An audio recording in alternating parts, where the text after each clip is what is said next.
Selamat datang di Universitas Islam Negeri Syekh Ali Hasan Ahmad At-Dari Padang Sidimpuan. Inilah kampusnya para penuntut ilmu yang berlandaskan keislaman, keindonesiaan, dan kearifan lokal. Lebih dikenal dengan sebutan Theo-Antropo-Ekosentris, Al-Ilahiyah, Al-Insaniyah, Al-Kauniyah, dengan moto cerdas berintegritas. Kampus ini berlokasi di Jalan Tengku Rijal Nurdin, Sihitang, sekitar 4,5 km dari pusat kota Padang Sidimpuan, Sumatera Utara. Dalam catatan sejarah, kampus ini dulunya adalah perguruan tinggi Nahdlatul Ulama tahun 1962, kemudian berubah status menjadi Universitas Nahdlatul Ulama Sumatera Utara pada tahun 1965. Hingga tahun 1968 telah menjadi bagian dari Fakultas Tarbiyah IAIN Imam Bonjol Padang, Sumatera Barat, cabang Padang Sidimpuan. Setelah 5 tahun kemudian, berubah menjadi Fakultas Tarbiyah IAIN Sumatera Utara, cabang Padang Sidimpuan. Pada tahun 1997, berubah status menjadi Sekolah Tinggi Agama Islam Negeri Padang Sidimpuan. Pada tahun 2014, kemudian beralih status menjadi Institut Agama Islam Negeri Padang Sidimpuan, hingga akhirnya pada tahun 2022 beralih bentuk menjadi Universitas Islam Negeri. Assalamualaikum warahmatullahi wabarakatuh. Perkenalkan, nama saya Hasbullah Lubis, peserta PPG Win Sahada Padang Sidimpuan, batch 1 2024. Adapun materi yang saya bawakan hari ini membiasakan berpikir kritis dan mencintai ilmu pengetahuan dan teknologi. Model pembelajaran problem based learning. Asal sekolah SMA swasta Nur Ilmi Padang Sidimpuan. Win Sahada Padang Sidimpuan, cerdas berintegritas.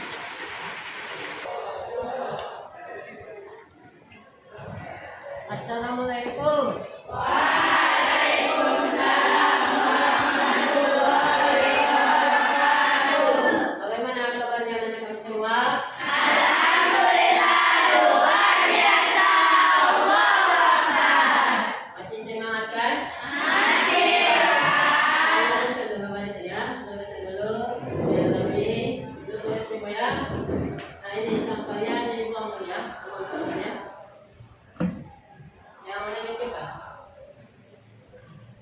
Tong sampah.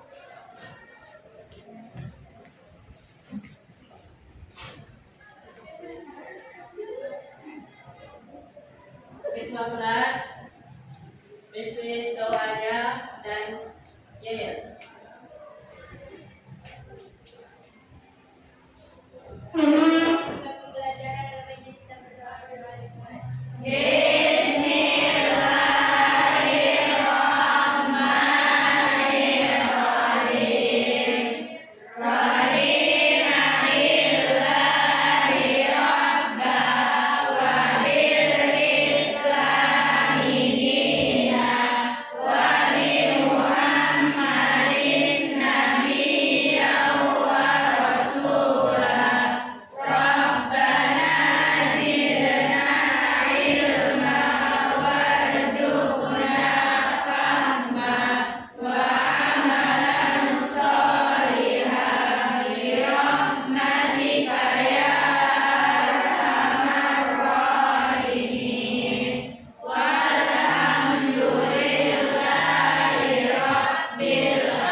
berpikir, siapa yang bisa?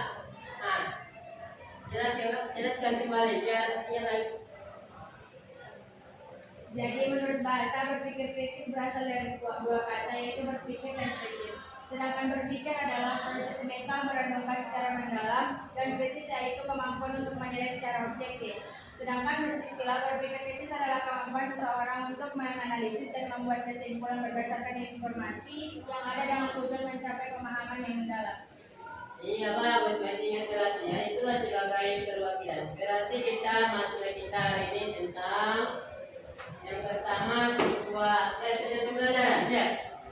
Yang pertama siswa dan memahami Quran surah Al-Quran ayat 1 sampai 1 tentang berpikir kritis dan mencintai ide. Yang kedua siswa dapat menganalisis. Ini fokusnya kita. Siswa dapat menganalisis surah Al-Quran tersebutkan. Yang ketiga siswa dapat kebiasaan merasa tahu berpikir kritis, kreatif dan artikel. Inilah yang kita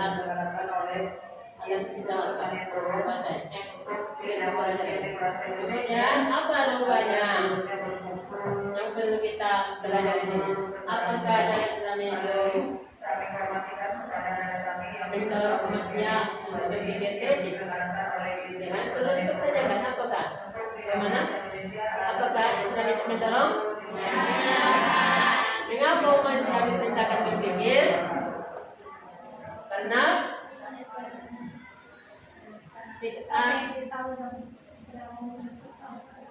mengapa? Iya benar. Mengapa kita perlu mengembangkan ilmu pengetahuan? Untuk apa? Untuk mengembangkan ilmu pengetahuan lebih luas dan menciptakan dengan teknologi, ya kan? Karena sudah kita ketahui pertanyaan teman kita tadi, sekarang masuk kita materi ya. Siapakah yang bisa membaca semuanya? Nah, silakan.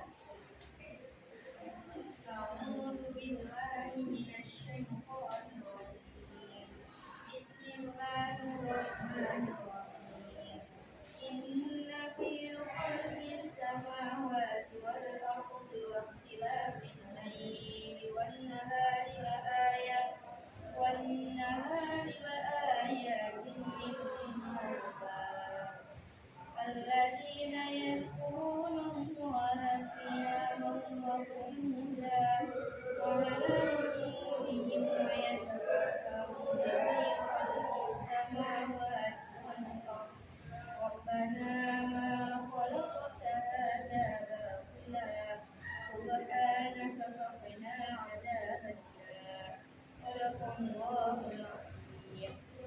Yang artinya yaitu sesungguhnya dalam penciptaan langit dan bumi dan pergantian malam dan siang terdapat tanda-tanda kebesaran Allah bagi orang yang berakal, yaitu orang-orang yang mengingat Allah sambil berdiri, duduk atau dalam keadaan berbaring, dan mereka memikirkan tentang penciptaan langit dan bumi atau seraya berkata, ya Tuhan kami, tidaklah Engkau menciptakan semua ini sia-sia, Maha suci Engkau, lindungilah kami dari azab neraka.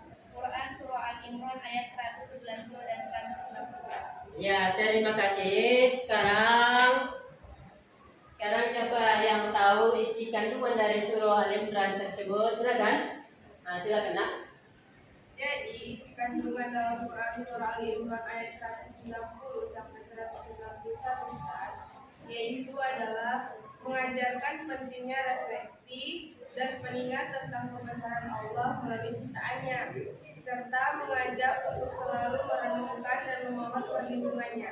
Ayat-ayat ini menekankan bahwa penciptaan alam semesta adalah tanda-tanda kekuasaan Allah dan menginspirasi umat untuk berpikir kritis dan berdoa dengan penuh kesadaran besar. Tidak ada satu makhluk Allah yang tidak berguna yang diciptakan di dunia ini. Persoalannya hanyalah pada keterbatasan kemampuan manusia dalam mengungkap manfaat dan misteri yang ada di dalamnya. Mari kita perhatikan realitas kehidupan dan fenomena alam berikut ini. Pertama, nyamuk yang diciptakan dengan sayap dan bisa terbang ternyata justru menjadi makanan cicak dan katak yang tidak dapat terbang. Kedua, di samping makhluk-makhluk berbadan besar seperti gajah dan semisalnya, Allah juga menciptakan makhluk yang super kecil, bahkan yang tidak terlihat oleh mata. Yang ketiga, petir ada yang berpendapat sebagai alat untuk melempar setan, sedangkan dalam pandangan ilmu pengetahuan, hal itu terjadi karena adanya gesekan arus listrik. Dari contoh-contoh di atas, patut kiranya untuk kita berpikir bahwa setiap yang diciptakan oleh Allah semua memiliki tujuan dan manfaat masing-masing.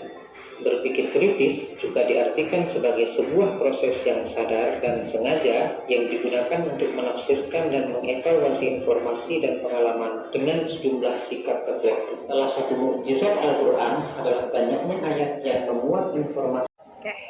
Sekarang sudah kita saksikan bersama dari video tersebut. Dari video itu sudah bisa kita membuat analisis tentang ciptaan Allah alam, ya kan? Yang Allah ciptakan. Nah sekarang kelompok 1 ini semua ke belakang, ya kan? Silakan diskusikan. Kelompok 2 ini, ya kan? Silakan diskusikan. Kelompok 3 ini diskusikan. Nah sekarang kerjakan gambar yang sudah dikasih selama 10 menit diskusikan.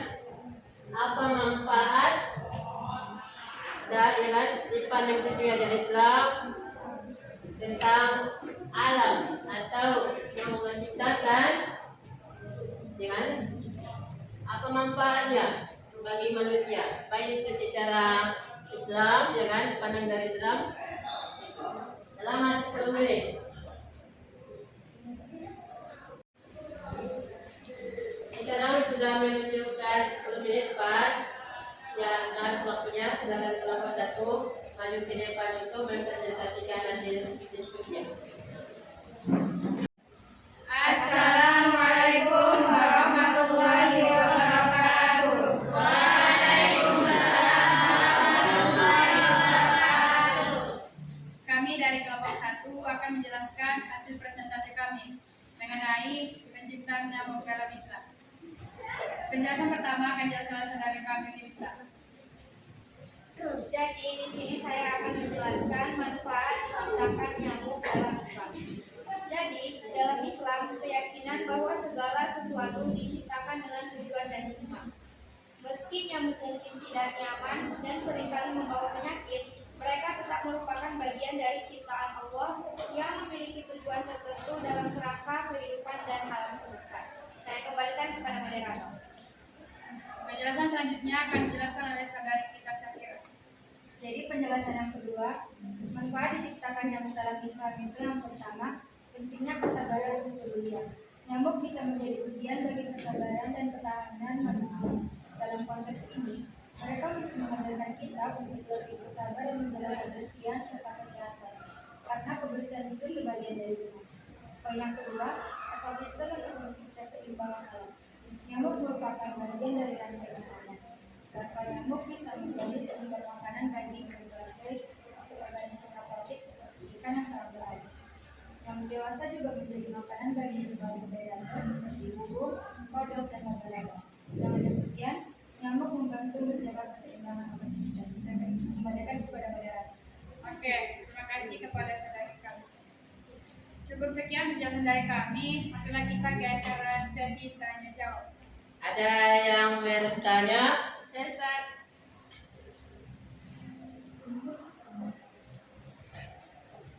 Ya silakan tanyakan. Assalamualaikum warahmatullahi wabarakatuh. Waalaikumsalam warahmatullahi wabarakatuh.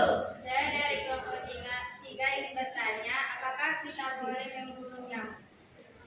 Ya, terima kasih pertanyaan yang sangat luar biasa. Silakan jawab langsung. Oke, pertanyaan saudari akan dijawab oleh saudari Ika. Nah, saya akan menjawab pertanyaan saudari Husna. Apakah boleh memburu nyamuk? Nah, memburu nyamuk untuk mencegah penyakit atau untuk menjaga kesehatan diperbolehkan dalam Islam, selama dilakukan dengan cara tidak melanggar prinsip-prinsip etika serta bertanggung jawab terhadap lingkungan. Saya kembalikan kepada moderator. Ya benar sekali. Yang kita tidak boleh sembarangan memberantas nyamuk, ya kan? Iya, Kalau benar. tidak mengganggu, ya kan? Ya kan? Ini sekarang kalau musim malaria fogging karena sudah musim malaria. Tapi kalau nggak musim malaria, jangan diberantas ya kan, karena nyamuk itu ada manfaatnya baik dari segi Islam maupun dari segi kesehatan. Dari segi Islam, kan diajarkan dalam Islam an-nasofatu minal iman. Kemudian itu adalah sebagian dari iman. Makanya kita harus teruskan supaya jangan terserang nyamuk. Setelah kita dengarkan hasil diskusi, mulai dari diskusi pertama, kedua, ketiga, keempat, dan kelima. Sekarang tibalah saatnya refleksi, yaitu penutupan. Ya kan? Nah, sekarang siapa yang bisa menyimpulkan hasil diskusi kita hari ini? Nah, silakan. Jadi dari pembelajaran tersebut kita dapat mengambil beberapa kesimpulan.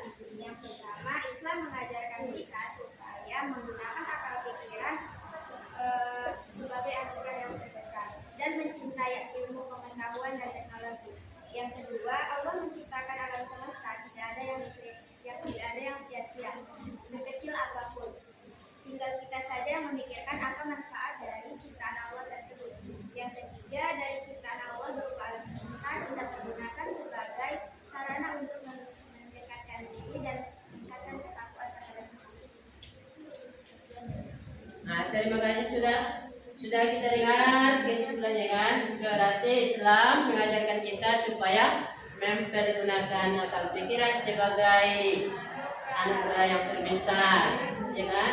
Dan kita harus mencintai ilmu pengetahuan dan teknologi. Allah pun sudah menciptakan alam semesta ini tidak dengan sisi sebenarnya. Sekecil apapun ya kan? Semuanya ada manfaatnya. Tinggal kita memikirkannya. Berarti dari situ ciptaan Allah itu ini adalah sebagai rasa kebiasaan Allah, rasa tanda kebiasaan Allah kan Allah perlihatkan kepada kita supaya kita bisa meningkatkan keimanan, meningkatkan diri kepada Allah, ya kan? Nah, sekarang minggu depan, sekarang buka bukunya halaman 19, perhatikan bukunya ada di situ soal, jangan perhatikan ada soal di situ kerjakan dan dijawab jangan dijawab di grup WA. Di grup WA dijawab ya. Biar lebih efisien. Minggu depan kita masuk minggu depan kita masuk pembahasan kita surah Ar-Rahman ayat 33 masih tentang berpikir kritis dan mencintai kita. Kita bahas surah Ar-Rahman. Hari ini sudah habis pembahasan Ali Imran. Masuk minggu depan surah Ar-Rahman. Dibaca-baca bukunya, diperhatikan, ya kan? Nah, paham kan? Ada pertanyaan lagi? Kalau ada pertanyaan